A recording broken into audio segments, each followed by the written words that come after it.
En México, ni la crisis sanitaria logra frenar a los golpistas. En lugar de apostarle a la unión para juntos derrotar a la pandemia, un sector de la oposición más bien ve esta situación como la perfecta oportunidad para tumbar al presidente Andrés Manuel López Obrador.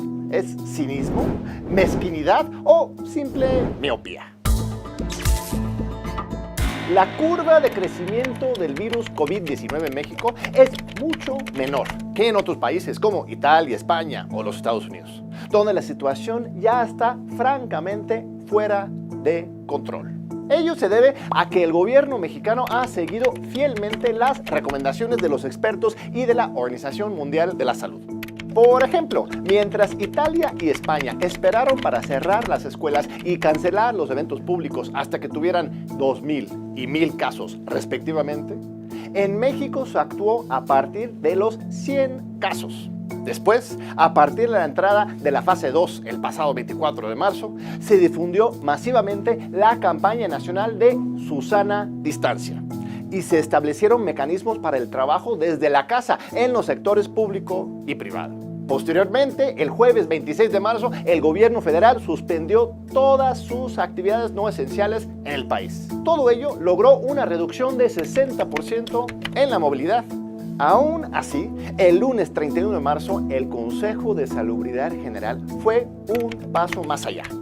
Y sin esperar hasta entrar oficialmente a la fase 3, adelantó la declaratoria formal de emergencia sanitaria nacional. Durante todo el mes de abril, el sector privado debería suspender sus actividades no esenciales y también garantizar sus salarios a sus trabajadores. El gobierno también ha adelantado el pago de las pensiones a adultos mayores y becas para estudiantes y otras poblaciones vulnerables. Y se está reconvirtiendo todo el Sistema Nacional de Salud, incluyendo hospitales públicos, privados y militares para atender a pacientes con COVID. También se están haciendo las compras del equipamiento médico necesarios para hacer frente al virus, invirtiendo recursos especiales en la investigación científica. Es imposible evitar totalmente los contagios, pero el gobierno ha actuado a tiempo, con enorme responsabilidad y siguiendo las recomendaciones de los científicos. Pero todo ello no satisface a la oposición golpista. De manera perversa, se emocionan con cada muerto y se regocijan con la crisis sanitaria. La ven como su tabla de salvación, su gran oportunidad para finalmente deshacerse de un presidente que desde el primer día ha favorecido y privilegiado a los pobres.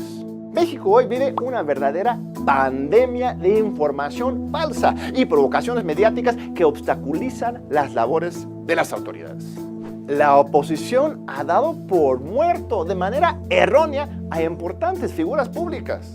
Ha sembrado supuestas dudas sobre la veracidad de los datos proporcionados por las autoridades. Y se ha burlado de la cercanía de Andrés Manuel López Obrador con el pueblo en estos momentos tan difíciles. Han llegado incluso al ridículo extremo de llamarle pederasta a López Obrador por haber besado en un cachete a una niña durante una gira reciente, mucho antes de la entrada a la fase 2, por cierto. Eso sí, López Obrador sigue cercano al pueblo, trabajando, supervisando obras, animando a la población y otorgando su tradicional conferencia de prensa mañanera. El presidente dice que actuar de otra manera sería dejar un vacío de poder, que podría ser aprovechado por los golpistas para retornar al viejo régimen. ¿Saben qué quieren los conservadores? Que yo me aísle. Imagínense, no habría conducción. Oh, sí, habría la conducción de ellos, porque en política no hay vacíos de poder. Los vacíos se llenan y eso es lo que ellos quieren, que haya un vacío para que se apoderen ellos, ¿no?, de la conducción política del país de manera irresponsable, porque todo lo que están haciendo es por su coraje ante los cambios que estamos llevando a cabo. La mayoría de los líderes del mundo han tomado otra ruta. Con el fin precisamente de evitar algún vacío de poder, cierran fronteras, aumentan la vigilancia a sus ciudadanos, declaran toques de queda, cancelan elecciones y sacan los militares a las calles. O por lo menos así ha ocurrido en Bolivia, Chile, Estados Unidos, Turquía, China, España, Argentina, Singapur y muchos otros países. Muchos incluso preguntan si esta crisis marcaría la llegada de un nuevo estado de excepción permanente para todos y todas en el mundo. Pero en México las cosas son diferentes.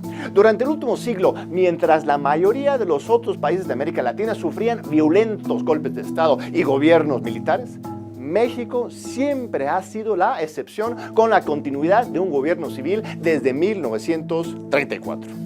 Y a tono con esta larga tradición libertaria, López Obrador se niega a esconderse atrás de cuatro paredes o recurrir a la fuerza, sino que busca mantenerse presente y a cargo de la nación por la vía democrática, aunque ello ponga en riesgo su vida, y también puede ser considerado un mal ejemplo a la población, que debe estar resguardado en sus casas hasta que pase la tormenta.